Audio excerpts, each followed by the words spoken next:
Love Her Madly by the Doors of Los Angeles. You're listening to Russell Brand live on Radio 2 from London, England, the Queen's capital. I'm sat here, I'm stood, but sat just directly opposite me is a young man who goes by the name of Matt Morgan. Hello, Matt. Hello, Russell. You're in charge of those buttons, I suppose, are you? My old button's back. Nice to see your old buttons, is it? Lovely, actually, yeah. 88 to 91 FM, Radio 2 for the BBC. If you want to email us, it's russellbrand@bbc.co.uk. If you want to text us, it's 88291. If you want to phone us, you can, 0500 288 291. Phone us with some kind of point, though, I suppose. That song was for Tarek and Lisa. Tarek and Lisa, that song, Love Her Madly. Lisa, it was dedicated to you by Tarek, who is your husband. Tarek, I think you call him, not Tarek. You said it like it rhymed with unique Tarek, yeah, like Tarek he was a Aziz. magician. You say Tarek Aziz. You do say that, mate, but he was a terrible man who did the wrongdoings during a bonkers war overseas. Tarek, this fella we met when we were flying back from San Francisco to England to be here now to do this radio show for you. He says, because his name's, what was his name? Tarek Ahmed. He goes, he always gets lots of aggro going through 8 hours he had to wait once, just for that name. Just for having the name. It's not even that good a name. I mean, I wouldn't mind if he was called Joe Razzmatazz or something. OK, Mr. Razzmatazz, how do we know that you're not up to no good? Sounds weird when you say an English idiom in an American accent, because they wouldn't say, you're up to no good, sir. Yes, they do. They say that. Do they? Yeah. Do they say that? Fair enough. Yeah, but it is wrong that old Tarek Ahmed gets such aggravation just for his name. Just for his name. But in a way, it's all been made up for because we've played that for his daughter. But he's also... For his wife. Wife, fair enough. All I know is that he had a pretty bonkers family life. Hey, how am I to know how he lives his ways? Those Ahmeds, they live a crazy lifestyle. So, he had a cat in the hat drawing. Yeah, he did, actually. No, hang on, that's for his child. Maybe we're blowing the... The child's 3, that was our point. He had an original cell from a Dr. Seuss cartoon, Cat in a Hat, or Sam. His son was called Sam, not son of Sam, the murderer. Yeah, and we thought that, a child of 3 will not appreciate an original picture from Dr. Seuss's Cat in a Hat, will he? But he might do when he's older. When he's older, yeah. He Get him some pornography then. If you're just trying to preempt what the child will like in later life, get him some lager. So, son, one day this is going to mean a hell of a lot to you, but now it will confuse and baffle you. You don't get any trouble with your name, do you, when you're abroad? What, me? No, Russell Brand. That name opens a hell of a lot of doors out there. The amount of times I heard Russell on holiday. Sorry, Mr. Brown. Mr. what? Mr. Bland, Mr. Boone, Mr. Braun, Mr. Bra. No, Brand. Like, you're the only Brand you can trust. Like Brandy, like Brando, like Brandy. Yeah, that's the other thing. Brand, as in Brando. But not Brando, because there's no O. Please give me my hotel room. Please, can I come indoors? There's no way this barrel-scraping whore's going to wait much longer. Look at her, she's getting twitchy. Just let me in the room.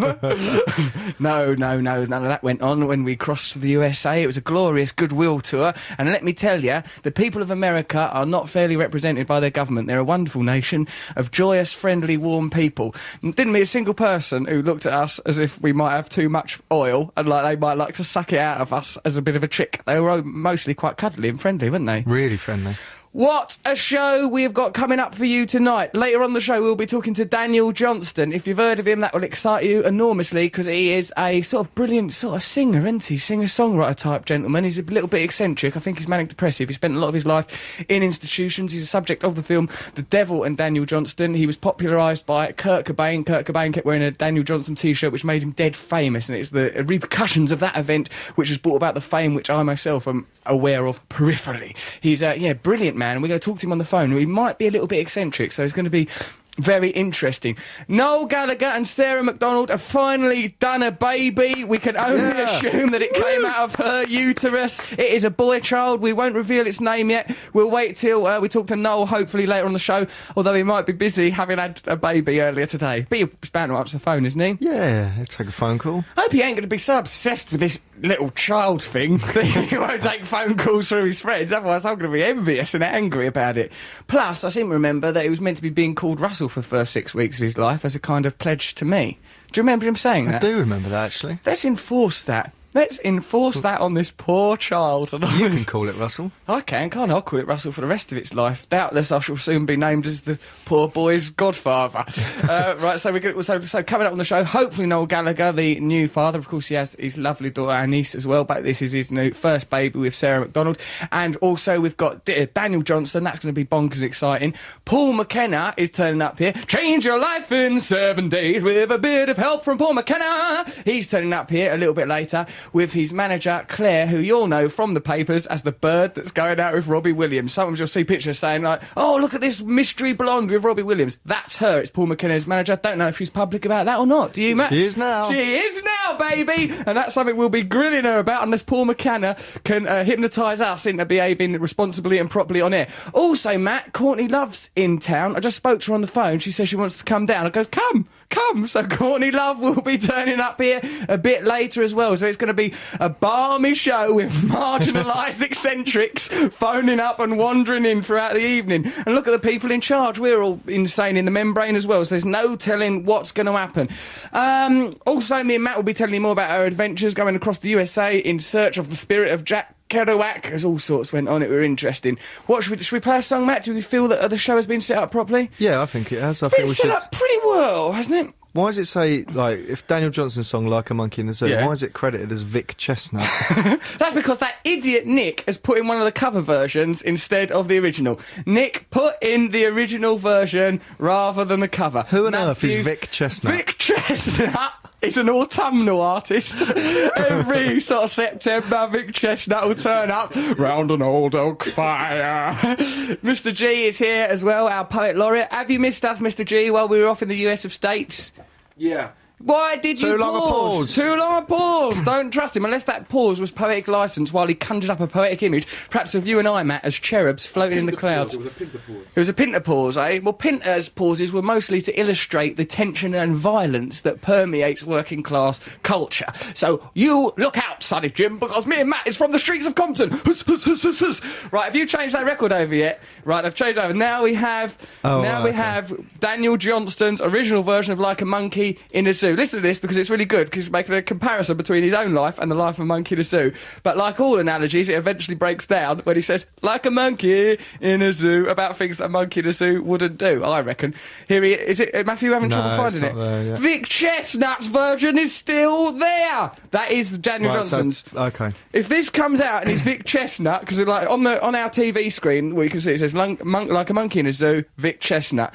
Now we're going to press this button and if it is Vic Chesnutt. How are we going to punish our insomniac producer, Nick? Well, I think it has to be with chestnuts. With chestnuts and Vicks. We'll cover him in Vicks Vapor Rub and then pop chestnuts one in another on a string, conkers like, mine's a thousander, mine's a cheese car. Ah, those were the days, What was weren't all they? that about? What was that? How did we get so absorbed? Did your school do the system of if you kill one that's 100, you add get that the up, 100? yeah. So people had 200ers. Yeah, I think all that was such lies. It was all I lied about my Air in cupboards, vinegar. bake it in the oven, cover it in plutonium, take it to Fort Park for a week. None of these methods are guaranteed successes in the world of chestnuts.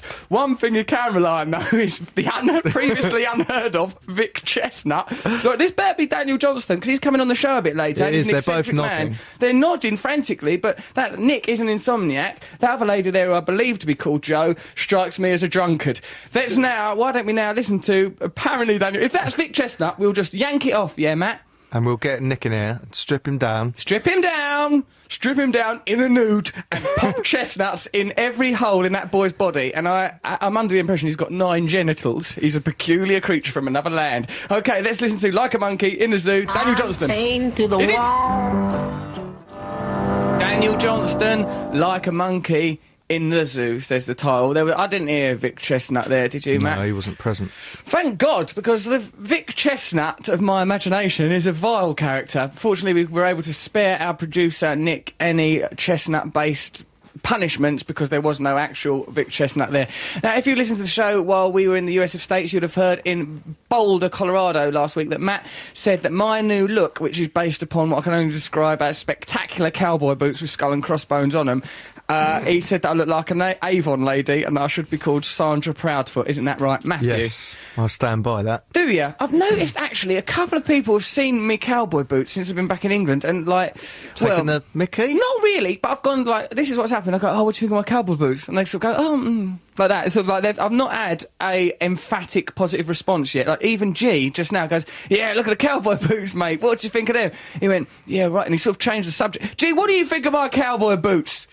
What? Look!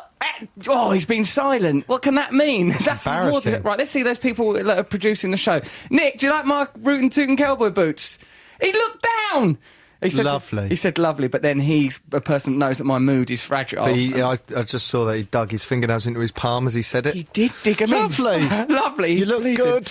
Right, that hurts. Now, why don't we then... Look, I've got a series of emails here from listeners to You need to our put a picture show. of them on the website. Well, imagine, if you can, standard cowboy boots, really going into a fine point, coming up to the calf, then a skull and crossbones sort of just above the toe with a number 13 under them. But it's sort of it's ingrained, the skull and crossbones. It's sort of like it's indented. It's a sort of a negative converse kind of... No, I think a picture is going to be speaks better. 1,000 words.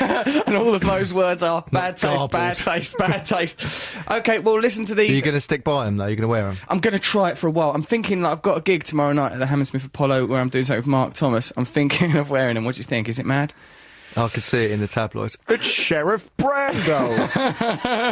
Oddball comic, Russell Brand. Yeah, rootin' tootin' boots. Yeah, I wonder what sort of puns. If you can think of puns that I would be dubbed as a result of my new rootin' tootin' cowboy boots, please send them to russellbrand@bbc.co.uk or text us 88291. But your belt, the belt I have to bite every 2 days. He has to bite my belt shut because I've got this belt with these feeble links. G had to use some pliers to put that together just now on the way to the show. He's so delicate, he can't bite it himself. Just bite a tiny bit of metal together. It hurts to bite metal. Matthew, could you bite my belt shut? It's come loose. We were in a record shop in San Francisco and it fell down when I was going up the escalator. I goes, Matt, will you bite my belt shut, please, mate? Bite my belt shut, will you, mate? And he was a bit begrudging at first. I had to ask. Yeah, because it's like saying my teeth are, you know, the unknown soldier. They're just out the front, getting all smashed up on your belt. Donkeys led by lions. Is what your teeth are. Right, OK, no, shut up, though, because here isn't... Shut up, Shut up, go on, mate, shut up. This is from Emily. Hey, Russ, Matt and Mr G. I thought it was funny when Matt said Russell looked like an Avon lady, but you said you didn't think that they were actually around anymore, so I thought I'd let you know that when I was walking through town yesterday, I got stopped by an Avon lady and was offered an Avon magazine, makeup, then a job at Avon. That's really good. I got stopped by an Avon lady. Look, would you like an Avon magazine? No, I'm not interested. Makeup? No, I'm not interested. Come and work with us. You're tough. I like your style. We've got a genuine Avon. That was from Emily. We've got a genuine Avon lady on the telephone now. I don't know which one it is because I think we might have two. What's her name? Hello, love. Wendy. Wendy? Oh, hi. Wendy, are you a genuine Avon lady? I am indeed, yes. All right. I think Tell you'd us. make a lovely Avon lady, actually. What? You're a lovely Avon I think lady. you'd make a lovely Avon lady. Why? What qualities do I have other than my boots that would make me a good one? anyway. Huh? with the boots and... You think that the boots is... Tell me what qualities you have that make you a good Avon lady, Wendy. Well, and what a bloody Avon lady is, in case people don't know. Well, obviously, it's all down to the Avon brochure. The sales come from the brochure. People are seeing the adverts on the telly now. What? You've got adverts on the telly? Have you not seen them? No. All I know is when I was young, Avon lady come round the house. Avon! Other types of makeup and products. Avon are calling. Avon calling, hello. And then they sort of maybe had like a tray round their neck, like a cornetto lady. No, they didn't. They didn't? No. I thought it was like a cornetto's, but it was just lipstick. You know, like when you buy a cornetto in the cinema and they have sort of a thing around their neck and then a tray coming out of their abdomen and then a load of lipsticks and mascara. That's not what you do. Not at all now. Maybe quite a few years ago they used to carry testers around with them, but now it's all purely done from the brochure. It's just done from a brochure. The magic of Avon is gone. Absolutely. What do you wear, Wendy? Pardon? What do you wear? Oh, all the Avon products, really. I use a lot of No, I them. mean do you wear rootin' tootin' boots? Well, you know, I have been known to, now and then. Have you ever gone round someone's house thinking you were just selling Avon products, then just got swept up in a sort of a wild craze of sex appeal and end up having it off with them? No, No, unfortunately not.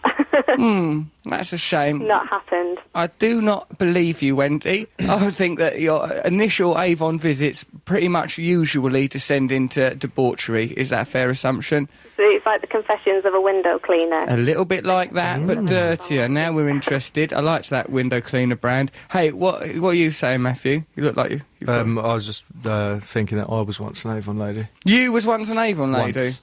And I was bitten by a dog. You was assisting your mum doing Avon, weren't you? Yeah, she was an Avon lady.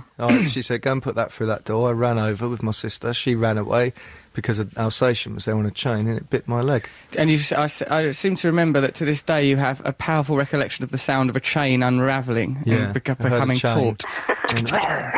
Have you ever been savage to Wendy? Oh, no, not at all. Would you like to be Wendy? It depends who by. An Alsatian. Alsatian, yeah. Nah, definitely An not. Alsatian sort of wearing trousers and braces, like standing up on his hind legs. Written by Vic Chesnutt.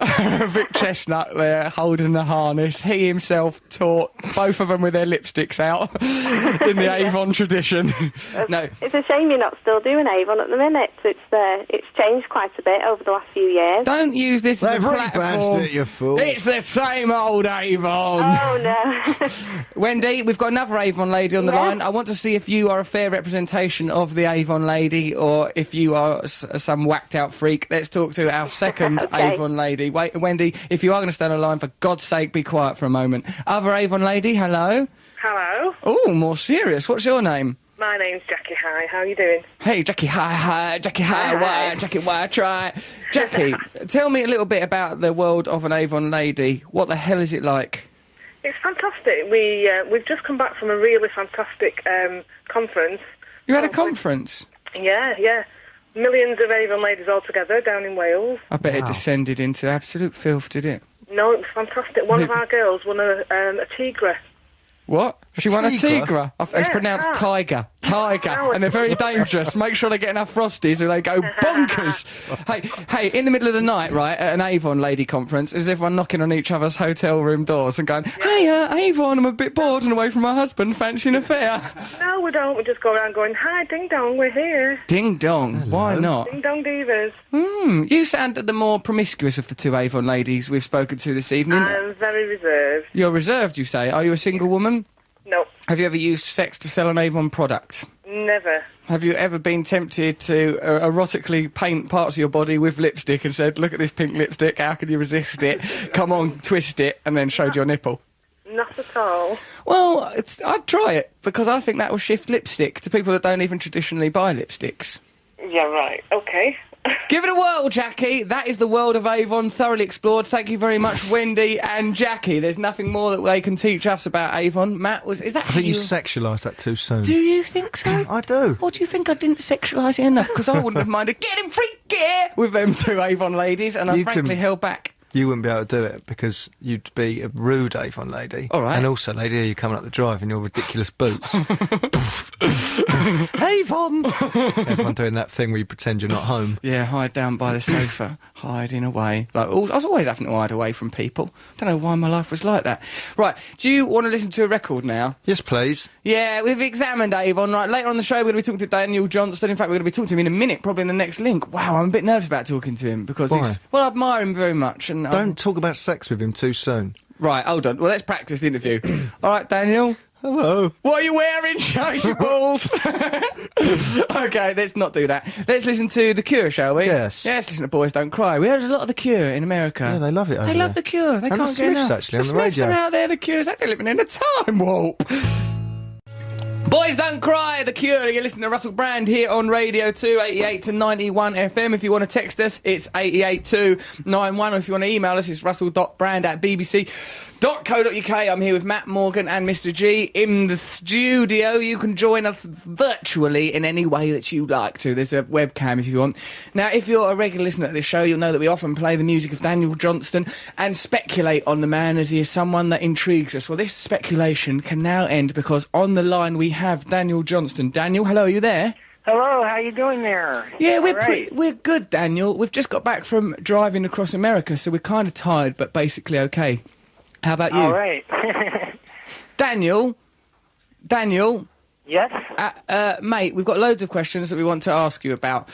Mostly it's about sort of your feelings about... OK, your career changed loads when Kurt Cobain wore that T-shirt with you on it. What are your memories of that time, Daniel? Well, when I heard about it, I had a picture of it hung on my wall for a long time. It was, really quite an event that he had my shirt, Yeah, it must have changed things. It was pretty cool. Yeah. So are you still writing stuff and working at the moment, Daniel? Mm-hmm. You've done he still has hits these days. Huh? I hear Kurt Cobain on the radio, like every time I turn the radio on, he's still singing, so... He's still beyond the grave creating great music, Daniel. We've got Courtney Love coming in here a bit later. She's coming. She's in London at the moment. She's going to pop into the studio.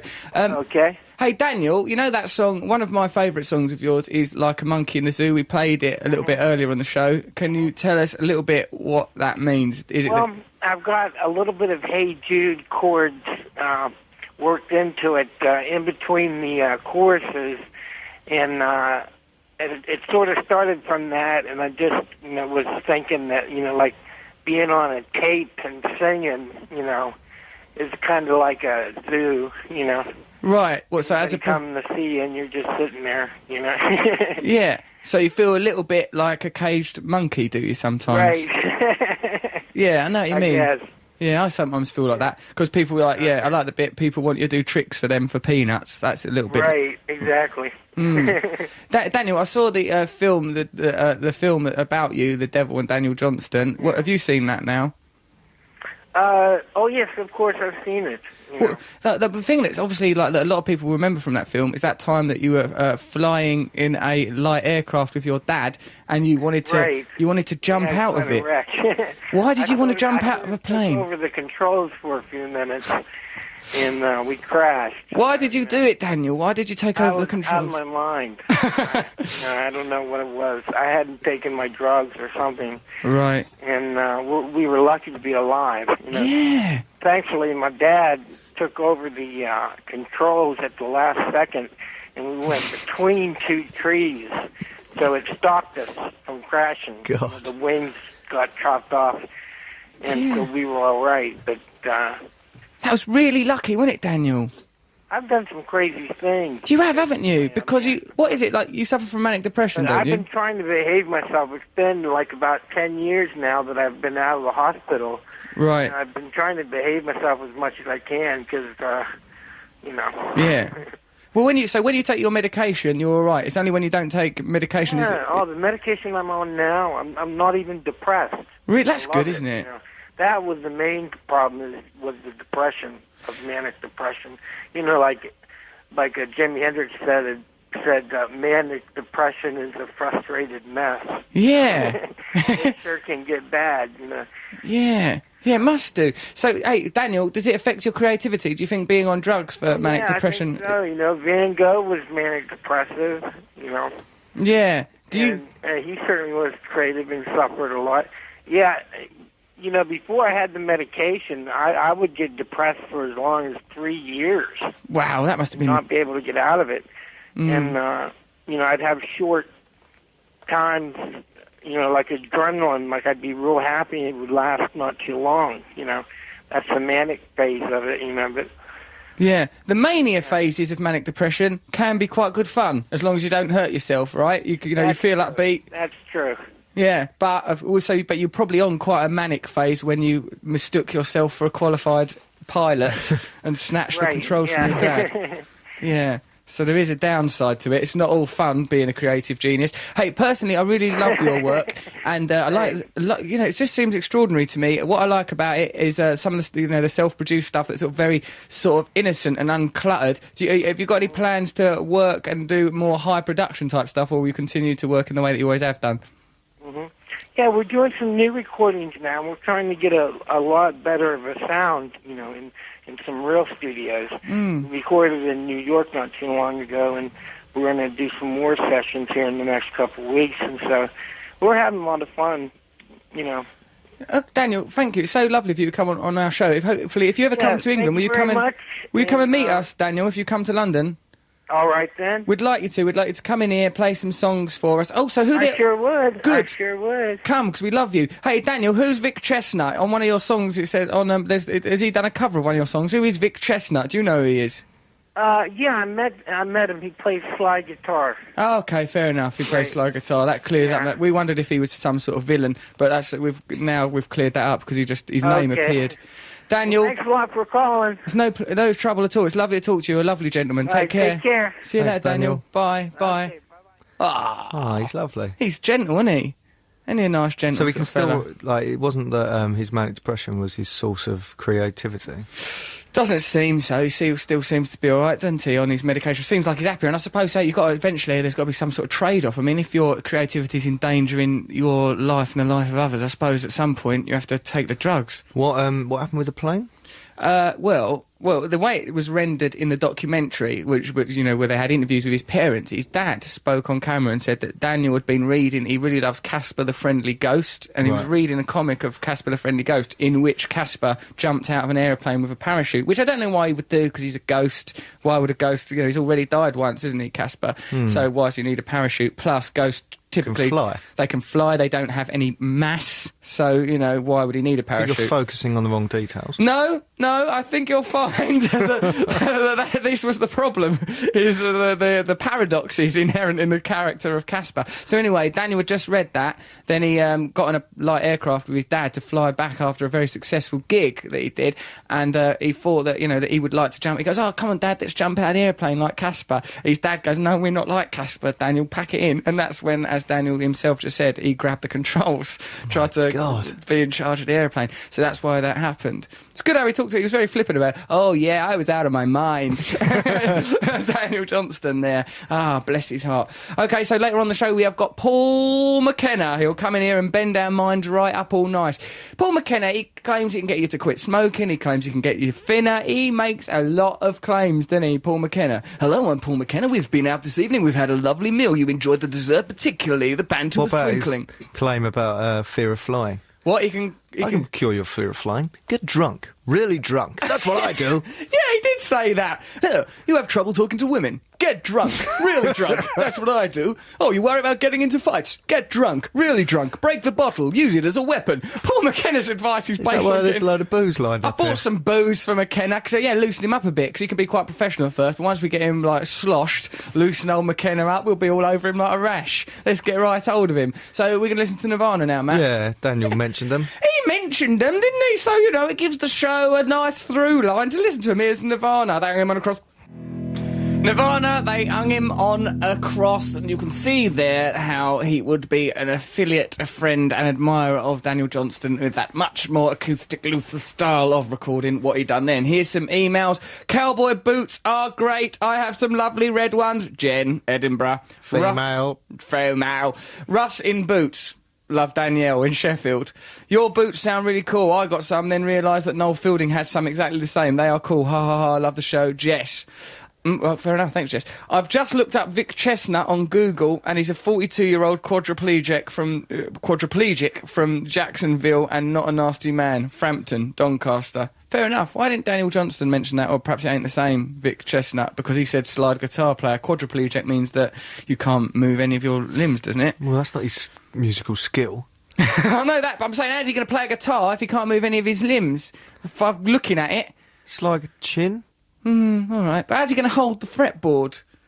No, it's out of order. Come on. Stop thinking about it. We need more information. We need more information. Give us more information on that. 88291. Find out about it. Well, Vic, he just said he's just there's obviously more than one person called Vic Chesnutt. Probably there's hundreds of them. No, because he said he'd done a cover of your song. It's bound to be him.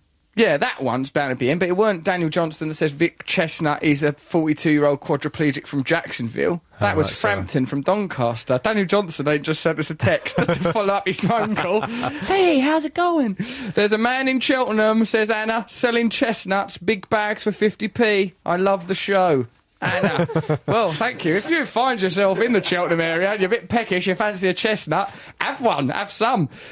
My mum was an Avon lady when I was about 10. I used to dabble with the contents of her sample tray. I loved it. We used to get the samples to play with. What do you mean, like as toys?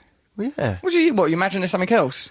No, I just, you put it on your hand and do those little faces. I'll do a and stuff. face with hands, yeah, fair I enough. don't think it was the most high quality makeup. Don't attack Avon, mate. No, in the old days. It's been now? invented. Oh, it's come off. God, blimey. Crikey. Look at that stuff. What's the advantage? What about Tupperware? Tupperware, Avon, Ann Summers, all sorts of All things. those things we had to play with as All kids. that. I preferred the Ann Summers toys mostly. Those rocket ships. Those lovely rocket ships. Those Those little stinking engines oils. they had. All the way to the moon. All the way to the moon and back. Sometimes they lingered around the moon a little bit too long. I had to see a counsellor in the end. This is Roz from Beckenham. It turns out that still about Avon. Everyone's obsessed with it. Russell, You started it by being a lady. Yeah, you're right. You're quite right. You're right, Matt. I got carried away. America, eh? It makes you think, doesn't it? Us back in America. What are the highlights for you, Matt, of our glorious trip round the US of states? Well, when I got home, what was strange was there wasn't a little phone call, because every time I checked into a hotel, put my stuff down, about 2 minutes after I come in, ring, ring. Hello? Matt, right, they've got Girls Gone Wild, Girls Gone Wild Blonde, they've got Girls Gone Wild Sexy Special. Oh, really? Okay. Is there a gym here? I don't know, but listen. What time's breakfast? I don't know, but Girls Gone Wild is a good selection. Go, first of all, right, go to Shock TV. You go, look at porn, but don't go to adult, go to Shock TV. Go to Shock TV, the adult section, that's very linear, basic pornography. Hang on, it's just got Howard Stern. No, go past Howard Stern. Don't get caught up with Howard Stern, he's a very great broadcaster. But Also, I'm to tired. No. I've just driven 8 hours. I want to go to bed. Look, this is important. These girls are really wild. I want to watch it with you and then discuss it. Look how wild that girl's gone. She's gone so wild. She's literally feral. She's got no respect for society's conventions. Girls Gone Wild, Matt, in my mind, is some of the It greatest... changed your life. Yes, very much. It's since the Dogma movement from Scandinavia, it's the most important cinematic movement in my mind. Because what I like is, normal pornography, you put the pornography on, you know there's going to be sex because it's bow, bow, bow, and everyone, oh, hello, I'm a plumber, yeah. The context is about the inevitability of sex. Geez, miming a slide guitar, as played by Vic Chesnutt. What makes me... I don't like that kind of pornography because it's obvious that something's going to happen. But with Girls Gone Wild, they're just at a nightclub and they're filming stuff, and it creates the experience of seduction because you see the girls dancing, then they go to that little truck place. Pre-planned. Well, maybe it is, but nonetheless, it's very well produced. I cannot praise Girls Gone Wild Dance highly around enough. your room, pretend you're there. Yeah, I dress Crack up. open the minibar and drink the mixers. I spray myself with Aramis, right? Get on the cowboy boots. Hi. Where are you from? Yeah. Great, Florida. Okay. You've gone, what's that? You've gone wild, you say? Fast forward to the bedroom. Yeah, I get it. Oh, yeah, forget the montage. I'm not interested in the booby montage. Let's get to the bit. I mean, admittedly, it's disgusting exploitation of women. Let's put morality to one side, as we do normally 9 o'clock on Saturday.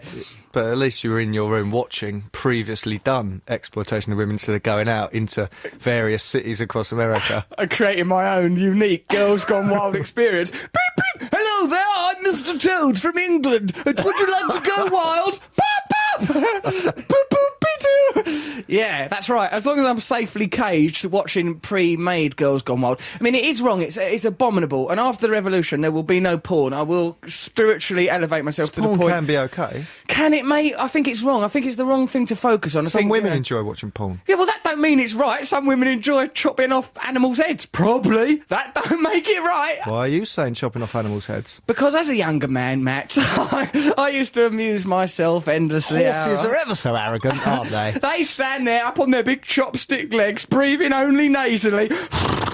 And sometimes featuring on Public Enemy hits. Don't believe the hype. So, yeah, that's a nice back reference to our belief that Don't Believe the Hype is punctuated by the noise of A, a ghost, or B, a horse.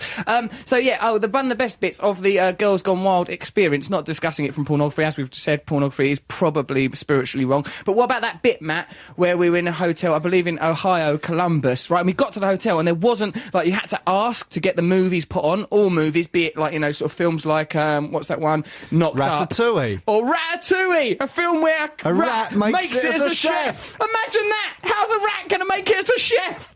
Woo! Unhygienic. It's unhygienic to have a rat being a chef under any circumstances, really. You'll never guess who I just see walk to the toilet. No. Paul Paul McKenna, change your You life. just think you saw him go to Maybe the I toilet. did. Maybe he planted a little psycho bomb in my brain last time I met him, and now whenever I feel a little twinge of sexuality, I think of Paul McKenna. I know it's typical walks most past. nights when watching Girls Gone Wild. I'd rather watch Paul McKenna Gone Wild. You sure you want to see my boobies? Okay there, well, here come my boobies. You're not going to see my front, though. Okay, you have. And the way they build up to it's very clever. They go, what's your favourite body part? Oh, it's my boobs. Let's see your boobs. Do you shave down there? It's very clever. The way they manipulate people with low self-esteem for financial gain. So yeah, go on. You were in Columbus, Ohio. I was in Columbus, Ohio. They didn't have any movies on, and then I managed to get a bit of a rapport going with the girl behind reception. Like, when we all came back from eating a meal, I was sort of chatting to the girl in reception, was like, talking to all normal. And I thought, I wonder if I'll be able to chat up this girl. By rapport, generally, it means confused, embarrassed gulf between him and that person. There was not a confused, embarrassed gulf that had to be crossed. I'm talking in a language you don't understand. Oh, Persianic. How about it, called blimey, didn't I? No, nothing. I tell you what, mate, that woman was bedazzled by me. Paul McKenna just shuffled by again. It's definitely Paul McKenna. It's not my sexy mind, honestly. This time he had his trousers and pants down, though. He really had gone literally wild. Yeah, I was just talking to these girls, and I thought, I wonder if I can chat that girl up. Then I thought, probably no, I can't. So I thought, what I'll do then is I'll go, look, I can't sleep, so I'm probably going to... Yeah, I said in an innocent way while chatting to the girl in the hotel. Pathetic. No, listen, this is mind manipulation. Paul McKenna couldn't do any better, right? I realised, I thought, right, hold on, I'm going to go upstairs now, and I haven't got the movies on my TV, but I don't want to phone down and ask girls I've already been chatting to if they'll put pornography on my TV. So I goes, I've got such jet lag, I can't sleep. I don't know how I'm going to sleep tonight with all this jet lag. Girl in reception, what can I do when I get to the room? And she sort of went, well, I guess you could watch some movies. Yes, I said. Oh no, you've Get cut out movies. the bit where you went, well, I'm so tired, I could either go for a walk or, I don't know, watch a movie or something. Go for a walk. I could just wander the streets, I In suppose. this industrial state in which we live. I could look at the industry, I suppose. I could be like a Steinbeck character looking for work, an itinerant worker man with my idiot big lumbering mate. If ever anyone goes, I might go for a walk. Yeah, They're, what do you they're think? up to something. I No might one just just go goes for for a a walk. walk. And if they do, they just go and do it. They don't go say, I'm just going to go for a walk. Peter Sutcliffe would nightly tell his wife that he was going for a walk, and if you're calling Peter Sutcliffe the Yorkshire... Oh, right, yeah, no, I suppose, retrospectively, he was out of order, that guy. So Russell's done all this, right? Then I went upstairs, right? I goes, oh, yeah, so... And I goes, maybe put movies on my... And they go, okay. And then I went upstairs and goes, yeah, actually, I'm not going to go for a walk now, Deborah, girl behind reception, so do put movies on, right? So, then I turned off my TV set while they did it. They put on movies, but they just put on stupid movies like Ratatouille and Knocked Up, which is a good film, by the way. They just put on those sort of movies, not Girls Gone Wild style movies. So then what did you have to do? Ring Uncle Matt. Because I had said to him, put movies on my TV. And I goes, you might as well put movies on my mate's TV as well, right? And then, Because he likes to watch the same porno movie and then talk about it afterwards. Some weird discussion group. Okay, everyone, sit down. Hope you've brought your notes. Now, we were watching Best of Breast, Girls Gone Wild series. Now, I particularly enjoyed Mindy. Now, I thought she was a confident girl, and I liked the way when Loved her relationship with camera. Brilliant. Scene 2 in the bathroom. She used the camera beautifully. It's like she was born to it. The bathroom scene was excellent, Judy. Well done. Well done, Mark. I can see you've got some interesting illustrations you've made there. Let's show those to the group. So he phones me up and says, what did you say? I goes, Matt, they've just put bloody normal movies I on. need adult movies. They put normal movies on. Phone down and say that you want... Have you got adult movies? And I did have, I think. No, you at that stage... Oh, I had normal movies. And you went, phone down and say you want adult movies, and then just say, for a laugh, can you give them to my mate as well? And then he did do that, and then they put adult movies on. Because I didn't care. They You work did in a care, you hotel. filthy pervert! Right, then they put movies just on his TV. I had adult movies then. And not mine! They gave I'll him come it. to your room. Give me 20 minutes. I'd be right down. I said, no. And he goes, well, phone down. So then I had to phone down and go, I asked for adult movies and on my mates for a laugh as well. He hasn't got his. And I said, he really wants them. You didn't, you I did. dirty, stinking, wretched He's pig. been after him all night. I don't know if you've noticed. Oh, right, yeah, he was saying, he was being pretty weird downstairs. They didn't say that. They loved me down there. They didn't. They think I'm the new Hugh Grant. They meet men like you every night who are too embarrassed to I'm ask probably for going to porn. go for a walk or sit up in my room indulging in an act of onanism. Don't know which yet. Don't know if I'm going to strum I lonesomely. love all these movies. It's a shame that I've seen Ratatouille, I've seen Knocked Up. Seen 'em. Is there any other movies you've got? Oh, yeah, no, actually, yeah, there's 300. It's the tale of the Spartans. No, I've seen that. Yeah, seen that. Oh, you said you watched Ratatouille. What's your favourite scene? The scene where a rat makes it as a chef. He becomes a chef against all odds. I'm bored of it now. Yeah, I mean, I like seeing a rat make it as a chef as much as the next man, but I can only watch it 10 or 11 times. For God's sake, have you got anything, like Ratatouille, but instead of a rat making it as a chef, a girl going sort of wild? Have you got anything like that? She sort of makes it as a slut. Because of her low self-esteem, she's sort of propelled forward into making it as a girl with some boobs out. We've got some things like that, sir. Put them on my telly. I'm an animal. Then phone him up afterwards and apologise. I've just done something so terrible. Take all the films off. Take them off. I don't deserve pornography. 10 minutes later. Hello. Look, I've said some foolish things this evening. Could you put Girls Gone Wild? I think I saw someone I recognised in that film. I'd love the chance to watch it again, or something like it. Yeah, she's probably in the background of all of them. Anyway, it's to do with a case that I'm working on. I'm a detective. Didn't I mention it? Anyway, put them back on. Thank you. Oh, those girls, they've gone so bonkers and wild. Why don't we put on the Jesus and Mary Chain? I suppose the news is coming up quite soon, is it? 5 minutes. Put the Jesus and Mary Chain on. We'll go outside, greet Paul McKenna and his manager Claire, who we might very well be grilling about her private life. Let's put on the Jesus and Mary Chain, then we'll put a bit of Newsy Poos on. Jesus and Mary Chain, the hardest walk. That's the walk back down to reception in the hotel to tell them that you do want pornography after all. Girls Gone Wild! Spring break! Paul McKenna is out there. I just see him. He's sat there with his manager and her dubious private life. Not to mention my stylist, the notorious Sharon Smith, who just went, oh my God, look at you, what are you wearing? Oh no, criticised everything I was wearing, Matt. She did in that. What did she say about the boots? She didn't look happy. So we'll talk to her on air about some of my fashion choices. Here is a text message from Noel Gallagher. Hey Russ, I'm going to get my head down, mate. Well, give her 10 minutes to recover. She's just knocked out a baby. Oh, no. Oh, come on. It's what Jesus would have wanted me to say. He lives inside my mind. He gives me instructions. He's telling me to start a cult group. Get me head down, mate. Been up since 4:30 this morning, and yet the baby wasn't born till 7:15. What was he doing for the 2 hours prior to that? Probably something loathsome. By the way, there is one name you could be given for wearing cowboy boots: an effing square! Exclamation mark! Exclamation mark! That's from Noel Gallagher. Congratulations, Noel and Sarah, on your delicious new baby human being boy child that you've had. Let's bring him up anyway. He can't just go to bed when he wants. Yes, he can. He's meant to be in a band. He's meant to be in a band. What kind of a man is he? Hold on, I've got some text messages here. I have a pet rat who is a cordon bleu chef. They make very good chefs, says Kieran in Devon. You idiot, Kieran. Get off the drugs. Do they have Avon ladies in America, I wonder? They do, Lucy, yes. Hello, Russell. How do you know that? What? You just said that with authority. What? I say what I like. I want, can't I? The news is coming on later. If you want facts, listen to the news. If you want comedy, there's a bit. This is from someone calling themselves Leron. While you were discussing Girls Gone Wild, boys, I used my time to find some words of wisdom from the man himself. This is a quote from the mouth of the man and the legend himself. Very reliable. He said about his music, I assume, other people write about the bling and the booty. I write about the pus and the gnats. To me, that's beautiful. Who? What man? About? Vic Chesnutt. Oh, right. That's from Vic Chesnutt. That's Vic Chesnutt. Well, let's analyse Vic Chesnutt's words again. Other people write about the bling and the booty. I write about the pus and the gnats. That's why you've never heard of me. Because people like bling and booty, pus and gnats. Why would those two things be together? Well, I suppose they represent the darker side of life. Yeah, what, a gnat? Hey, I'm a gnat. I'm really living in the underbelly of life. Have you ever considered what it might be like to be me? I don't think so. Why decided things had a G on the front, like GNU and GNAT? Stupid waste of a G, if you ask me. If you want, a good place to put a G is in the corner of the room, writing a poet. There, that's Mr. G's right there. Hello, Russell and Matt. Vic Chesnutt is disabled. Amazed you haven't heard of him. The man is a legend.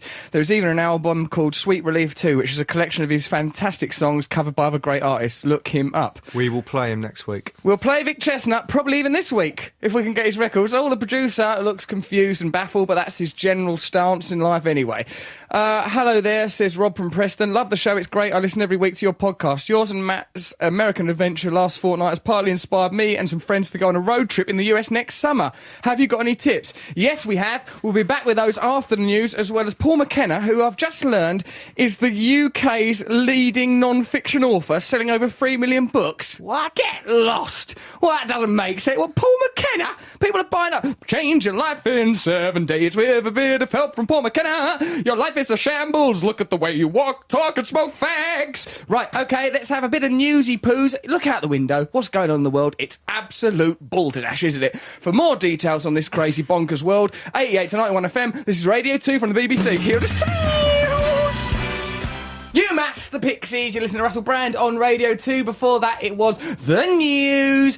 Before we go any further, China, where are you? Are you in Tibet? Get at it! Get right out of Tibet! China, are you letting people practice Falun Gong? Let them practice Falun Gong! They want to practice Falun Gong, let them practice it. It's none of your business what people do.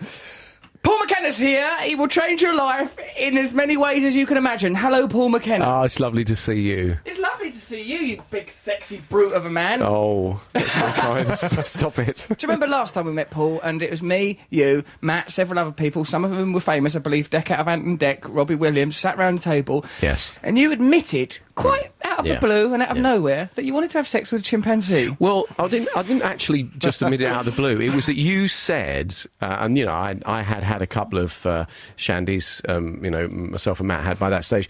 You said if you were going to have sex with an animal, which one would it be? I then said, well, if I had to, it would be a monkey, provided it looked like Helen Bonham Carter in Planet of the Apes. Yeah. But then, of course, you mentioned this at length on your show. I get people ringing me, asking me what my monkey fetish is, and then actually it got worse because I remember you texted me and said, you know, leave the monkeys alone or something like that. And have actually continued this. In fact, I don't know if I can say the full extent of what was said in those texts because we're live on the air. But a lot of those monkeys didn't even consent. The Daniel Johnston song, Like a Monkey in a Zoo, to Paul McKenna is a description of pornography.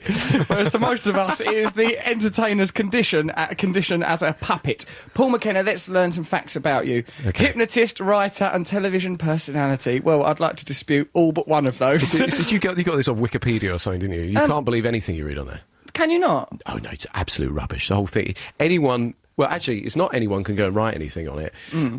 There are certain people who have got the power to write whatever they want, and other people who can't for some reason. Why are you using this as a forum to attack Wikipedia? Because while the monkey China stuff's all are over still his page. There's monkey stuff all over his duvet. There's a link to And I wish to deny it. They were all consenting, all of them. Ah, those monkeys, they didn't know what they were doing. It's a shadow of a monkey. He thought he was having a hard time with Michael Jackson until he met Paul McKenna. Bloody hell, Michael was the responsible owner. What wouldn't I give back to... I'd love to be back in Neverland, or sometimes land, occasionally land, when Michael's had a bit too much Jesus butter, or whatever he called it.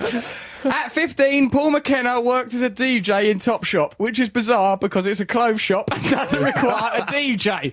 What were you doing in there? Well, it was to play records. That they had, you know, I suppose it was the first sort of in-store, you know, music system, you know, that happened. And so when my, you know, friends were all stacking shelves in Sainsbury's on a Saturday, I'd be surrounded by pretty girls and be playing records. It was brilliant. Had you already mastered hypnotism and hypnotised the girls into standing round you, their jaws agape, baffled and confused? And when you hear this song, Waterloo by ABBA, you will take down your skirt. Was it that kind of technique you were no, that came later. Yeah, and I'm interested in this, Paul McKenna, how you learned how to delve into people's minds. Sometimes you have a dabble inside my brain, don't you? Of course. Yeah.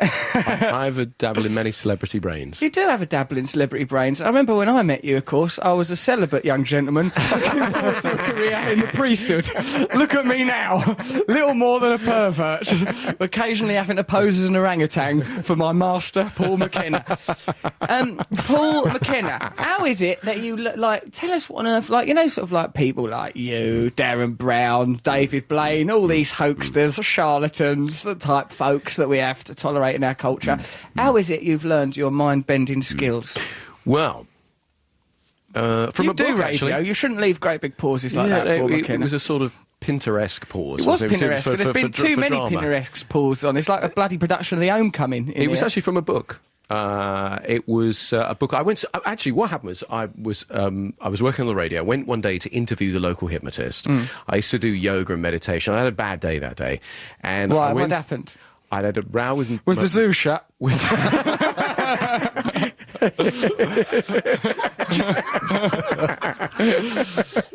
I may have to reveal the full extent of the texts that you then sent regarding the monkeys, which was so bad. Here we come. I had a bad day. I had a row with my girlfriend. I remember this day well, actually. I had a row with my boss at the radio station. The people in the apartment next door to me making a racket. So I was tired and agitated. And I showed up, and the hypnotist said, would you like me to demonstrate this to you? And I said, yes, absolutely. Let the healing begin. I was very sceptical. Right. And I felt very relaxed, quite euphoric. And so I borrowed some books from him and then started hypnotising my friends to lose weight or quit smoking. And it pretty much worked. And then I'd be at a party and everyone would say, make Fred think he's a kangaroo or something. Right. And we'd be off, But with your fat, smoking slob mates, seeing them pretend to be a kangaroo would probably be quite good fun. How come all your friends were smoking and fat?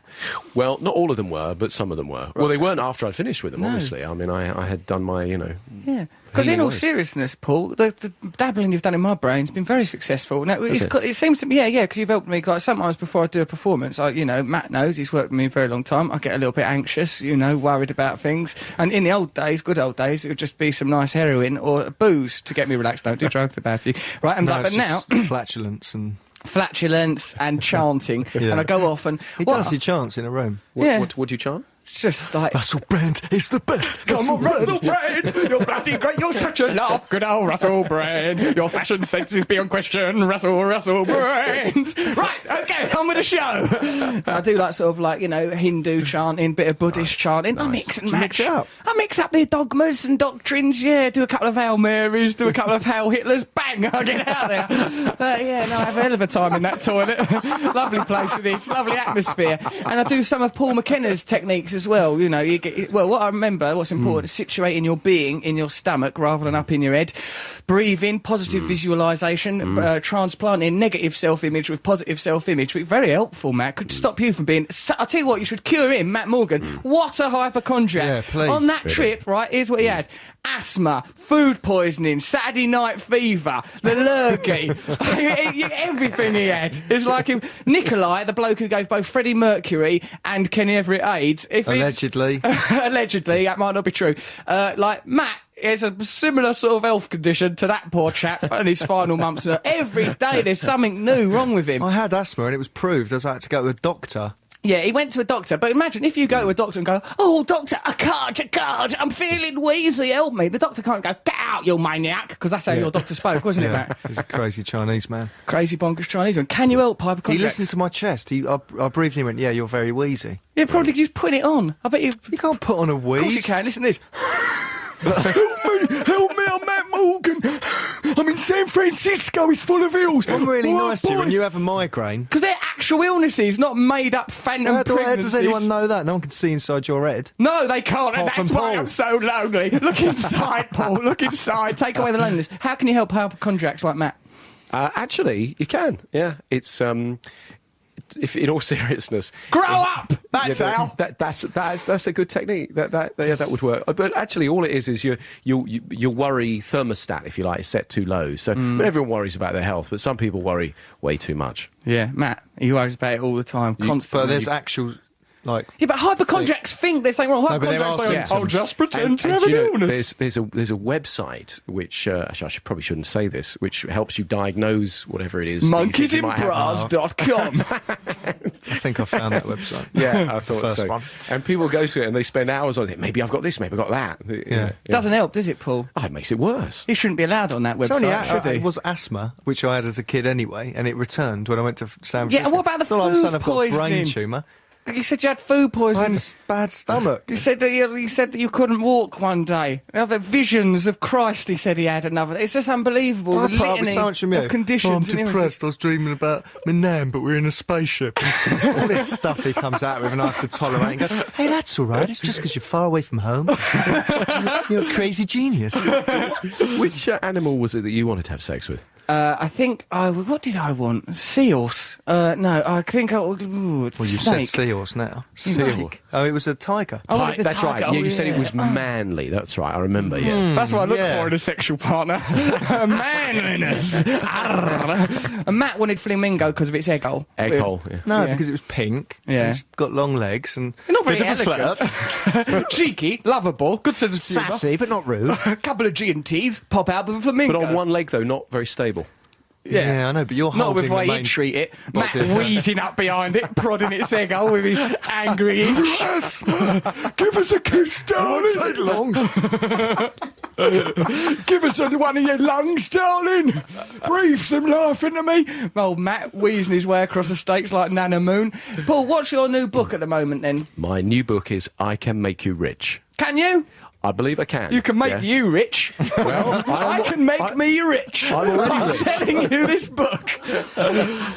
I'm actually already rich. I know you are, because about that time when we went for dinner in Los Angeles and I sort of sneaked off to pay the bill, right? And then Matt told me that you went, did Russell just pay the bill then? That's ridiculous because I'm fabulously wealthy. He should keep his money before the bubble bursts. People will get sick and tired of that rhinestone cowboy look he's trying to sell. Yeah, you are already fabulously rich, there's no doubt about that, Paul McKenna, and you've used your brain to create that condition. Well, the book is about making money. I studied people, I spent time with people like Richard Branson, Philip Green, and the sadly late Anita Roddick, Stelios, all sorts of different people. I didn't know she was dead. Yeah, she died last week. Yeah, oh, no, no, sorry, the week before last. Yeah, we was in America, weren't we? We didn't know, that's a shame. But I spent time with them and studied how it is they make money, and then I taught the systems. They all have the same sort of template. What is that template?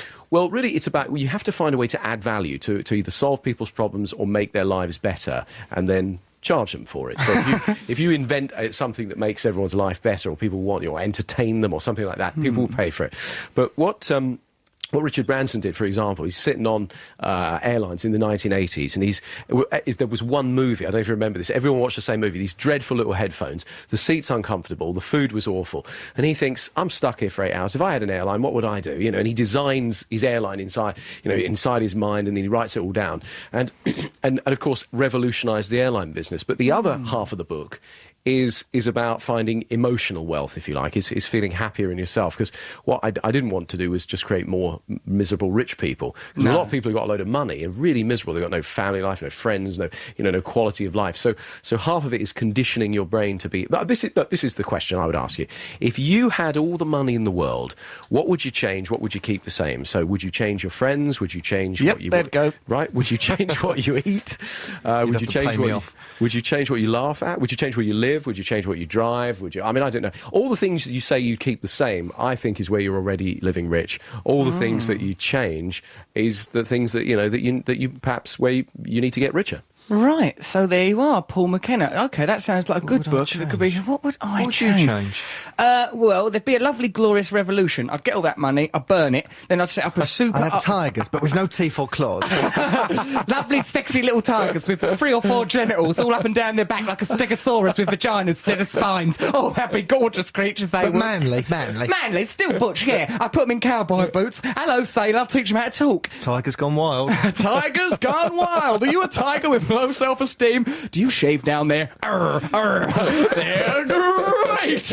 Oh, them tigers, they've gone absolutely crackers. What would I change? Well, no, ultimately, Paul, my ambitions lay in the world of starting a cult, forming Soviets all over the world, building an egalitarian society.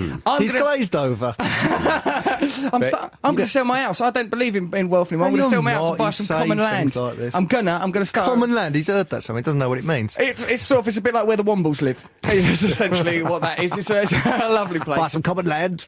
Uncle Bulgaria, he'll look after it for me. It's going to be smashing. No, I think that we need to change society. Why don't you use your hypno powers to help me with the revolution? First of all, I'm going to become dead famous. Yeah. Then we're going to set up a sort of a political movement. It's non-democratic. It's going to be based on setting up 50-man Soviets the world over. over, we'll all live very peacefully and lovingly. There won't be money. We're getting rid of religion. Yeah. What's a 50-man Soviet? 50 people. They live in an independent unit, all looking after each other. Why Have 50? roles within that society, because I just read it in the back of a book once called Communism for Beginners. It's very... Well, the back of it was very interesting. I didn't get beyond that. It looked a bit dense. Yeah. I didn't like some of the drawings, you know.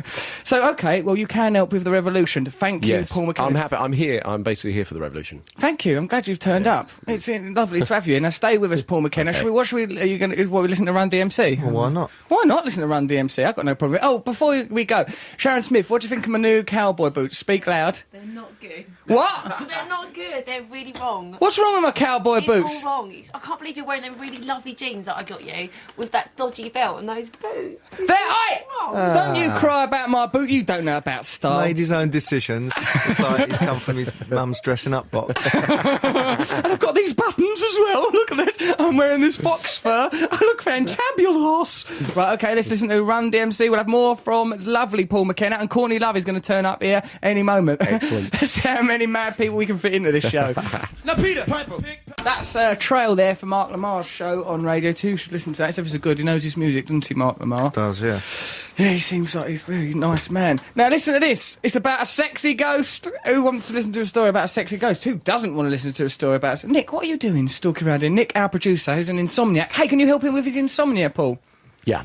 Can you really? What's the insomnia? His sleep thermometer's too high up. Is it to do with sleep thermometers? No, it's not a sleep thermometer. It could be any number of things. But Guilt. Do you know what actually sorts it out? Everyone gets sleep disruption. Do you know what actually? There's one little thing. Girls Gone Wild helps. Booze. That booze, definitely. But also, actually, no, it doesn't. In the short term, it does. Do you know what it is? Get up half an hour earlier than your normal waking time, and it sort of resets your body clock, is what the researchers have found. Why don't you try that, Nick? It's what the researchers have found. What are you defying the researchers for? What's wrong with you? That's worth a shot. I'll give that a go. He's going to give it a try. He is the son of a preacher man. Are you the son of a preacher man? He's guilty about God or something. That's why he can't sleep. He's laying awake. He spends all night strumming away, onanism. He feels guilty because of Jesus. He thinks about Jesus. He reads the book of Revelations and he interferes with himself. Guilt, guilt, guilt. Keeping him awake. So, here, your manager, Claire, used to be your wife.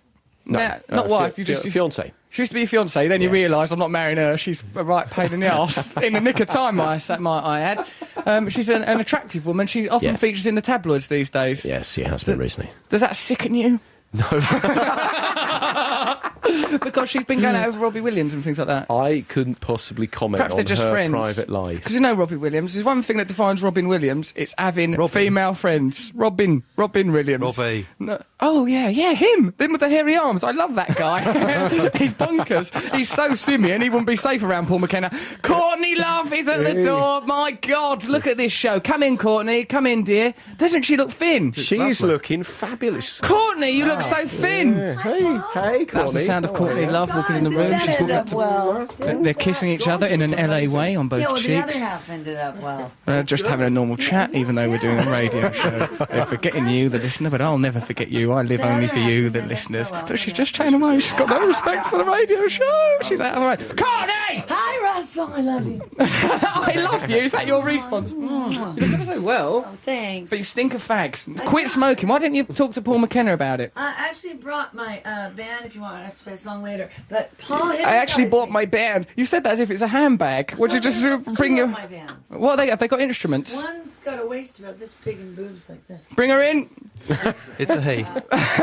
Bring in this vulnerable hermaphrodite. Oh, she's hardly vulnerable. She's not You're vulnerable. alive. Okay. Oh, God. All right. Well, I like a challenge. Let's try it. Paul, can you hypnotise me into being genuinely confident around women before this woman comes I don't in think here? you need any more confidence. You're right. Bloody confidence. It's a prison. Should I leave and let you...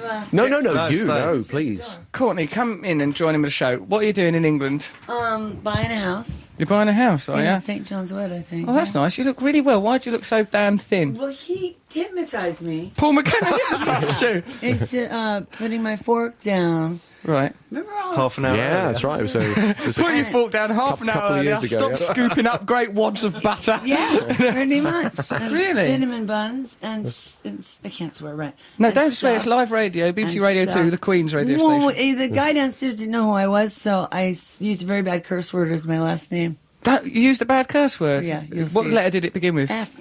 Corny F? Yeah. And everyone in my band used the Pat Patricia and Who are you pointing at? Matt, G? Who Nick was?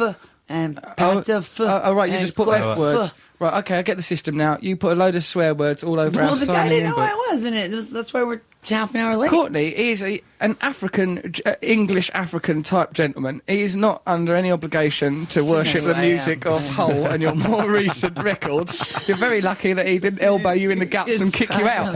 You're totally right. You're so damn I was being thin. arrogant. Arrogance is a sin. Get Paul McKenna to No, I was hypnotise you being out of smoking and confident, arrogance. not arrogant, but I was a little unfair. Okay, fair enough. Right, so let's try and get some control over this show because we've got a mind-bending Paul McKenna in here. We've got Courtney Love in here. It's a circus, is what's essentially going on, and I've got to establish some control. So you're not over. Oh, is this the one with the tiny waist and the big boobs coming in now? She's nice, isn't she? What's her name? Come in, you.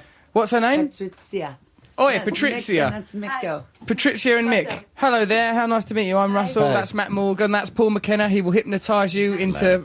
Also, Paul, I need you to hypnotise Patricia in a minute into making bad life choices. That's just one of the things I'm going to need you to do. Okay, let's listen to Pretty Vacant by the Sex Pistols, and then we'll establish some control in here. Okay, here they are, the Sex Pistols. Pretty Vacant, the Sex Pistols. Listen to Russell Brand on Radio 2. That insane burbling you can hear is, of course, Courtney Love. You all right, darling? Yes, yeah. You're looking ever so thin and that. Why are you so... Are you thin because Paul McKenna's hypno-thinned you? Yeah, it was latent, but it happened. The thinness was within you, but Paul McKenna was required to lure it out of you. It took about a year and a half after the fact. It does make you look very well. I'm typically quite against thinness. What about... my position on thinness is don't bother Yeah, be you thin. told me when I was like really fat that I looked good, and I didn't. It's because I like boobs and bottoms, really. I mean, Still got boobs. Yeah, absolutely. I still have boobs. I'm sure you've got a bottom as well. No, the bottom's You've got rid of that? going away. Well, that's going to be difficult in a defecation situation. Well, no, that part's not going away. I mean, the can you say ass? Well, you just have done, and Her Majesty the Queen has probably just keeled over. The buttock doesn't lift up quite That's as more like well. it. Now listen, we will interview you in a sensible fashion if the mood takes us, but for now let's talk about a sex-mad ghost scares Zanzibaris. Fear has struck residents of the Zanzibar Islands after rumours of the re-emergence of a sexually voracious ghost that attacks people while they sleep in their beds at night. Many Zanzibaris are now refusing to sleep in their houses as they believe it only preys on people in the comfort of their beds. The ghost or genie goes by the name of Popo Boa, and people believe that it sodomises its victims, most of whom are men. There's a ghost going around Zanzibar sodomising men. What? Well, this is what it says. This is the BBC website, mate. In recent years, the residents of the semi-autonomous Tanzanian island claim that Popo Boa only visited the islands during voting, such as in the contentious general elections in 1995 and 2000. But to the surprise of its many current residents, the ghost has reappeared when there is no polling of any kind. Well, there is some polling. Hello? Ghost polling, right up at the bottom. Smoke and smells. In the latest panic, he is said to be striking in north of Zanzibar Island as well as in central Pemba. People claim his presence in a house is revealed by an acrid smell and a puff of smoke. It's just some sort of trick to make people vote. I think McKenna might be behind this. I think McKenna, have you been on holiday in Zanzibar? Paul McKenna is standing for president of Zanzibar. If you don't He vote would be for so McKenna, much more gentle, though. you're going to get really bummed out if you don't vote McKenna for trouble-free anuses. Victims then speak of... check this out, Matthew. What you just said was incredibly perspicacious because the last sentence I read was, it was revealed by an acrid smell. We all know Paul McKenna by his acrid stench. The acrid stench that accompanies McKenna around the world. Some think it's his manager, Claire. But, we couldn't possibly confirm that. It's an acrid smell and a puff of smoke. Victims then speak of being in a trance or dreamlike state as they are molested. I've been in a trance and dreamlike state with Paul McKenna, and yes, it improved my confidence before stand-up, but it very nearly ruined the state of my trousers. Paul McKenna is using his mind-bending skills... Courtney, when you lost weight, did you notice that you may have lost mass from your bottom, but you also gained volume inside it? No. As Paul McKenna rummaged around like a naughty magician.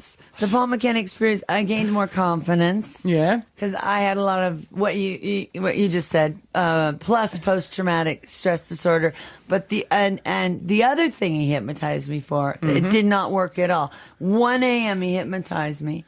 At 2 turned up at a.m., your I house was at 1 back a.m.? at it. Really? Yes. What It was about a person. Right, and, okay. And I called him in quite a bit of distress, and I said, this person is driving me nuts, and it's a very bad life choice. Right. And he said, it turned Legal out issue, to be... legal issue, It turned out to legal be issue. one. It's not a legal issue. I'm not saying any names. And then I hung up. He gave you a great session. It was about This 1 is in Paul the McKenna morning. gave you Yeah, a great Mr. session at Great 1 in the session. morning. In his ghost Did he- sheet. 1 in the Did he morning. make you wear a monkey suit at any point during that session? I think I might have changed into one, but he couldn't see me. It was the phone. I think maybe that's why it didn't work. Yeah, sometimes Paul McKenna will make you smother yourself in banana-scented fluids before hypnotising you. No, but once You I are a had naughty to, little monkey. I had to stand in the mirror and I had to pretend I was somebody I really admired. Who did you use? Was it me? I'm never telling. Was it What? you? Does it pretend to be me? It's really one of my deepest secrets. Let's assume it's me, yeah? Let's assume for the Close. record that it's a Close. bit close to me. It can only be me or Jesus then. So, okay, Ghost Raper Paul McKenna's story adventures in Zanzibar continue. So the story goes that if they do not reveal what's happened, then Popo Boa will strike... Popo Boa even sounds a bit like... Paul McKenna. Paul McKenna! Paul McKenna! He come in the night! Paul McKenna come in the night. He tried to make us think and grow rich. He tried to make me quit smoking. Abundance. Ouch. Courtney just mimed the villagers of Zanzibar being bummed by Paul McKenna. There it is. You only get that on the Russell Brand Show live on Radio 2. Courtney Love. No, it doesn't hurt when you get used to it. But Courtney!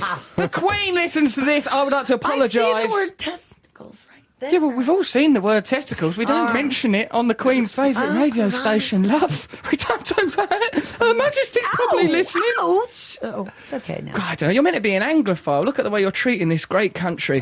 A previous ghost known for attacking children was reported to have terrorised the islands for 6 months. What is all these ghosts? It's a crazy way to run a country, isn't it? Blaming ghosts for everything. I don't know. It's absolutely ridiculous.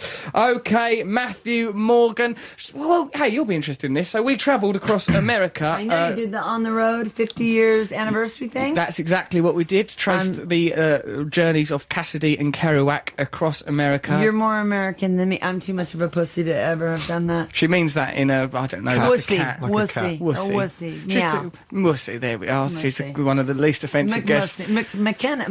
Yeah, Wussy. You've gone too far He's now. hypnotizing. that man. How was it? Motels, hotels, Holiday Inns? Yes, it very much was like that Snoop Dogg lyric. We went to motels, hotels, and, you know, we stayed in a motel in a place called Winnemucca in Nevada. That was quite good, wasn't it? Smelled like, but the person who Stuffed ran... animals. Is prostitution legal there?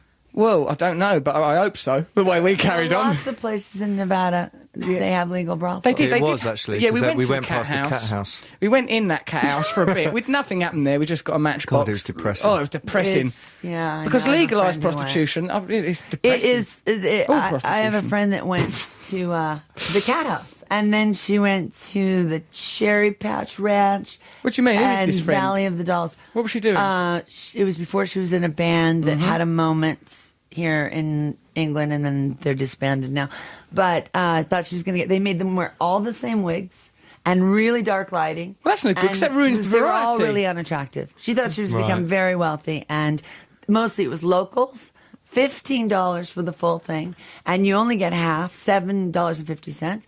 And out of that half, you have to pay for This the friend, condom, Courtney. which is You $5. seem to be working a there. lot of No, you end up making 50 cents, literally. Yeah. And if you refuse it, another girl gets it for $30, which then you owe her. No, I don't like the sound of that. That sounds awful. it's depressing. Our motel in Winnemucca, it was run by this sort of bloke called Jim, who looked a bit like the walrus boss out of Danger Mouse, if you remember him. And we went in there, and there was lots of stuffed animals and birds adorning the walls, which, you know, if you've got a motel, don't have potent symbology from the film Psycho, because that will unsettle you. Right. Taxidermied animals all round there. Oh. When we went in the bedroom, Matt put a chair up against the door because he thought that someone was going to burst in. I'm buying a taxidermied animal as a piece of art, actually. This girl, Pauline Morgan, do you know who she is? No. No. She has already dead animals that have already died. Well, I should hope And she so. puts little Taxiderming dresses a on. living No, they're animal would be cool. really out of order. It's kind of cool. And she puts an antique jar over it, like a chick in a dress in a matchbox, and she puts a bell jar over it.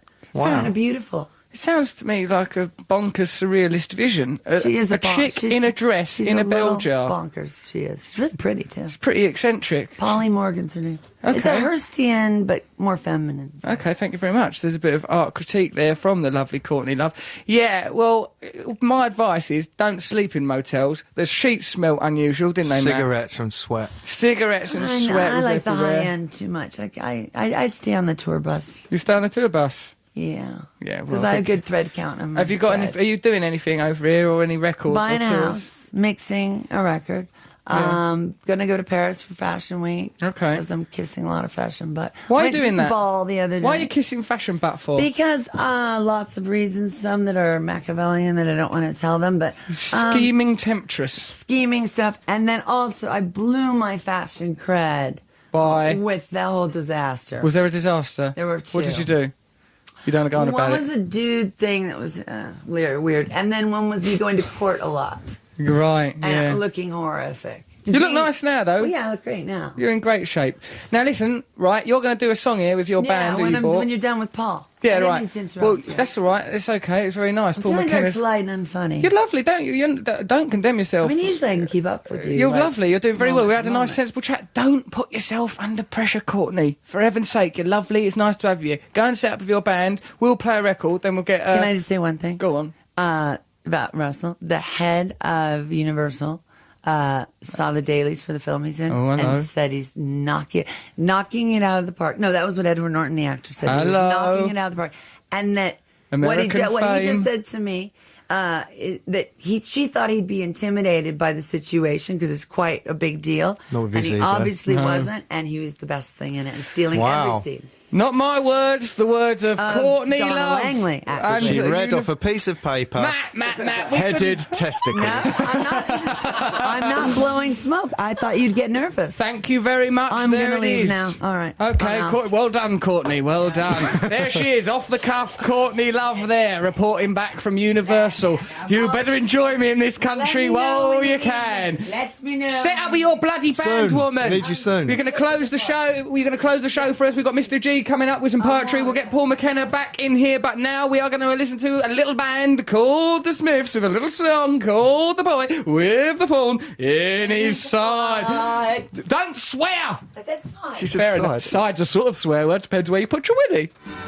That's the most professional thing you've ever done. Matt did a countdown there. You're showing off to Paul McKenna. Well, you know. That was the Smiths boy before. 10, 9, 8. When you wake up. We're on air. Yeah, don't do a countdown round him. In a minute, we'll all be skinny as rakes. We won't be able to touch a fag for love nor money. That was, of course, the Smiths boy with a thorn in his side. Thank you very much for your emails and texts and everything. We didn't have much time because it's been such an eventful show. Daniel Johnston's been in here. Courtney Love's been in here. Paul McKenna's been in here. We've had little text messages off Noel Gallagher, who's done a baby. My stylist Sharon Smith gesturing to herself, wanting to be included in that list, even though she's busied herself mostly by bothering in recovery Courtney Love about having a drink. The famous ex-heroin and crack addict Courtney Love. Don't you read papers, woman? I've got some water. What are you going to offer her next? A copy of Knowing Me, Knowing You by Alan Partridge? What's wrong with you? For God's sake, show some sensitivity. It's Courtney Love.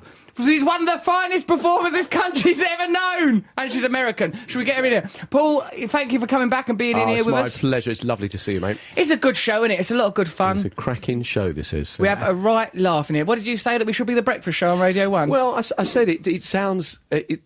my parents listen to Radio 2, and yet this sounds more like a Radio 1 show than a Radio 2 show to me. I don't wish to be, controversial. Radio 2 is a broad church, and I suppose, It is. we've got the delightful Terry Wogan, we've got the wonderful Jonathan Ross, Chris Evans, Mark Lamar, some very brilliant broadcasters, but then there's us. We're wild, we're kind of crazy, we're on the edge. As Matt Morgan likes to say, online, on digital, on the edge of a tantrum, it's the Russell Brand Show. Here is an email from Jake. He says, the reason Matthew gets actual illnesses is because hypochondriacs think they are ill, and your mind controls your entire body and everything you do. Therefore, if you think you're ill, you'll become ill. If you tell a hypochondriac they've contracted an illness like meningitis, they'll start developing symptoms. From Jake, aged 15. Oh, look at him. He's more aware than Matt Morgan about the problems of hypochondria. Well, I'm going to be hypnotised out of it soon. So. That'd be good. And actually, I might need some hypnotism because I've got some big things coming up. Yeah, We've got a yeah. new TV show starting on Channel 4 called Ponderland with my autobiography, My Bookie Wookie's coming out soon. The films are coming out soon. Films that, independent witnesses like Courtney Love have described as good, I believe were her So why words. do you need to be hypnotised? Because I might have to be more famous in America, and I'll have to be ready. And you'll have to cope with all the pressure of that. The won't pressure! you? Yeah. The bloody pressure, People don't Paul. realise that, do they? You know? People don't realise If the the pressure's pressure. greater, the more famous you become, the greater the pressure. The greater the He pressure. loves it. I ain't not. I tell you something. I don't like I'll not tell you, being the pressure famous. was, him having to watch hotel porn. Instead of being able to go out and have the real thing wherever he went. How dare you? Get Courtney Love. Courtney, come back in here. It's weird. We're using radio to communicate with people. It's really good. Courtney, come back in and bring your band because Courtney is going to do a song now. You all right, darling? Paul, can you tell me Here why she comes. that didn't work? Sorry, what didn't work? Don't talk about that on here, you maniac. Oh, She's yeah. actually well, mad. isn't she? Sometimes over the phone, it's not quite right. We have to do it in We're person. listening to a genuine Did you conversation notice how now. bad that went, Shouldn't be though? you. Yeah, I noticed. Who's Yeah. Paul It was McKenna a and Courtney bad Love situation. discussing their private lives on your radio. We are live on air. 88 to 91 FM Yeah, radio Russell, too. Russell, can I say Yes, Courtney. something? You've put some lipstick on notice to do the song. Well, you have a camera on me. You didn't tell me. Oh that. yeah, sorry, we didn't realise that. That's people filming for our Jack Kerouac documentary. That will be on Awesome. BBC So I'm gonna Two get cut in anyway. November. He won't cut you. You're good, but say something about Jack Kerouac and they'll Jack leave you. Kerouac, on the road. Never use Dharma that. That's probably bumps. enough. But no, you know, English never complain, never explain. Yeah, that's Okay, Queen Mum used to that's- say I'm that. not Never English. complain, never explain. Never Right. explain. I'm not English. F you. So can I complain very, very quickly and Yeah. explain to you? Don't do anything weird. No, I'm not going to do anything weird. I'm not going to curse. I'm not going to mention any comedians' names. Uh-oh. Nothing like that. The one, and I'm not even going to dignify the tabloid it is, there's one that's been on my boob. What's been on your boob? One of the tabloids. Okay. The red tops. Yeah. And they printed a picture the other night, and they put herpes sores on my mouth. Don't blame I'm- the tabloids for that, Courtney. Okay, no, come on, I don't- no, You've looked they lovely. You've not actually got herpes sores. photoshopped herpes sores on my mouth. That's out of And order. then they said, that I I'm don't going like it out when they with Pete cut around my Doherty. No, hair. I'm dating Pete Doherty, You're who not. I've never met in my life. That's And terrible. then Morris and Kate would both kick my ass, kick my butt. I'm sorry. Who for would that. the other one? Who? Moss and who? Moss and Lisa Morris. Obviously, and I need that in Teaming my up life. to do a tag team attack. I mean, I need that guy in my life. Like, I'd help him. He's probably a lovely in young rehab. man. I'm sure he's a lovely man. Anyway, that's all. I just wanted to Okay, say you that. wanted to get that off your chest. Have you got any other yes. potentially libelous particular insanity to vent? The wife of a rock star who is on Celebrity X Factor said that I gave her 15-year-old son drugs, which I died before I gave him minor drugs. So that really made me mad. Well, too. often the conditions underground are quite tedious. That's Some it, I'm LSD done. might lift the The mood. rest is all true. All right, fair enough. You have well done. Well done. I right, had to get it off my chest. Cleared your Sorry. name. You've cleared your my name. You've cleared your mind. You've put our show in jeopardy. Oh. Perhaps you'd like to do some patch through a fake phone call to get the BBC into more trouble No, with can I jeopardy. just sing? I should just not talk ever. Right, no, you should talk. You're a great talker. We love you very much. I'm We're not on the honoured game. to have you on our show. Right, okay, so you're going to do your song. Remember, look, we've got 5 minutes to show end, so don't... Can I sit down? Miko. That's yeah. Miko. Miko That's is our guitarist. Larkin. Miko Larkin. Don't let the song be too long, right? Because we have to wrap. We need 2 minutes clear to wrap it up at the end. It's Mr. a G little does bit long. It's a about phone call. 3.5 minutes, so we have to start No, now. stop it in 2 minutes, Court. All right, here we go. Courtney Love. All What's right, the name of the song? It is what it is. It's called Sunset Marquee. It's what it is. It's We've got called the news. Sunset Marquee, Paul. Funnily enough. Okay, well, so this is Sunset McCall, McKee, by Paul McKenna. Poor Paul. We decided to do this one because he was here. Let's go, Miko. Right, go on then, off you go. Closer to the mic. You have a mic. Miko! It's long. Follow me back to the Sunset Marquee. Lock ourselves into the room and gamble it all and lose it on me until the sorry ends. It will not happen again, and I can tell that we are never gonna be friends, and I can tell that you're lost, and I can tell this is gonna have a bad end. Baby, you weren't worth the cost. Till I'm black and blue, so cynical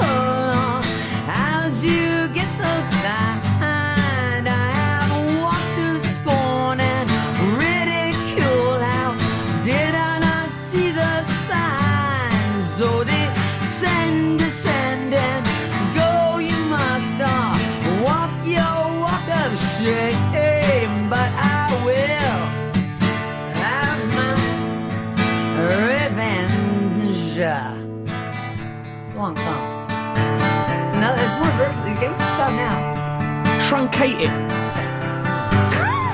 Face down in front of the sunset marquee. We'll truncate it. You are the closest to God.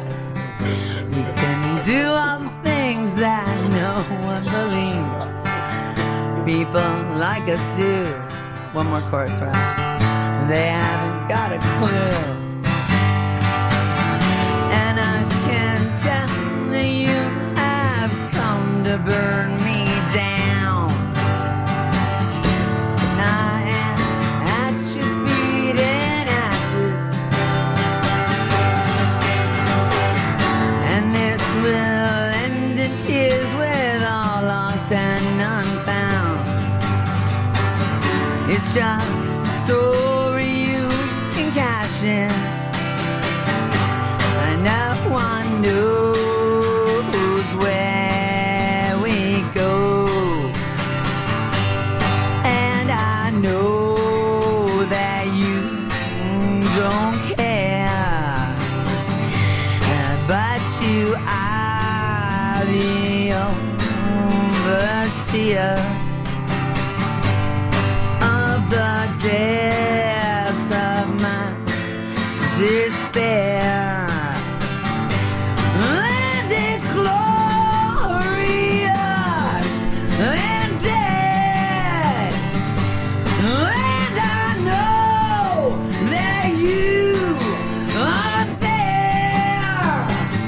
You're the unfortunate. You're the depth of my despair.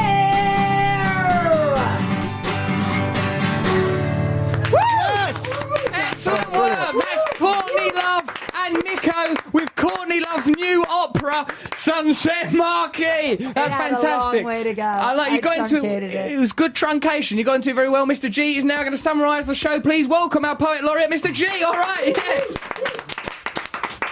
Okay, this poem's called Flying High. Shut up while he does the poem on the radio. Good evening, this is your Captain G speaking. Welcome aboard Morgan Airlines Flight RB16. We'll be cruising at a high altitude through territories unknown, discovering Courtney's secrets and Avon treats beyond the phone.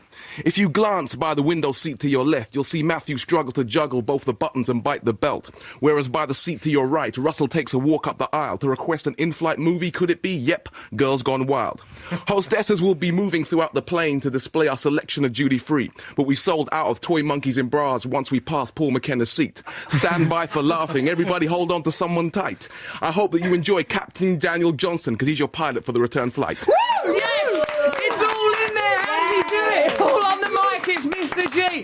Thank you very much for listening to this show that we made for you. Let's thank all our guest Daniel Johnston. He was fantastic. What about those Avon ladies? Weren't they wonderful? Beautiful. Congratulations to Noel Gallagher on the birth of his new son with Sarah McDonald. Thank you, Paul McKenna, for coming and dabbling with all our brains.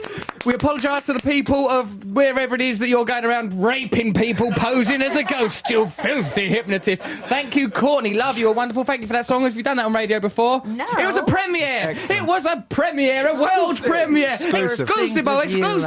Thank you, all of us. Thank you, Her Majesty the Queen, for always listening to our show. Thank you, Sharon Smith, for turning up. Mr. G, what a fantastic poem. Matt Morgan. Thank you, everyone. But now it's time for some news. We'll be back next week making the best damn radio show this country's ever heard, except from when Paul McKenna used to be a DJ. Can you imagine that? He hypnotised his listeners. Never have zoos been so crowded with radio listeners. Okay, let's do it.